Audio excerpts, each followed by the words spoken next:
sir 2 line जाओस् त हाम्रो देश नेपालको बारेमा नेपाली हुनुमा गर्व छ शब्द त थाहा छ नि त्यसको बारेमा 2 लाइन जाओस् सबै नेपालीहरूलाई थ्याङ्क यू भाइ भाइले चाहिँ एउटा मलाई चाहिँ यो भनौँ यो साहित्यिक का केही भावहरू व्यक्त गर्नु मेरो प्यारो भाइले आग्रह गरेको अवसरमा आज हामी चाहिँ पोखरामा एउटा वैवाहिक कार्यक्रमको अवसरमा चाहिँ आएका छौँ जहाँ चाहिँ हामीले यो सुन्दर हिमालका दृश्यहरू पनि देखिरहेका छौँ यो हिमाल र यो पोखराको रमणीय ठाउँलाई देखिरहँदा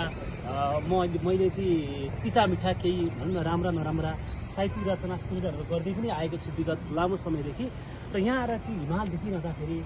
यो सुन्दर पोखराको नगरी फाँट देखिरहँदाखेरि मलाई पनि कता कता एउटा साहित्यिक भावनामा हराइरहेको होइन आफू एउटा साहित्यको छुट्टै भुमरीमा चाहिँ परेको छु कि भन्ने महसुस पनि भएको छ त्यही अवसरमा म एउटा मुक्तक भन्न गइरहेको छु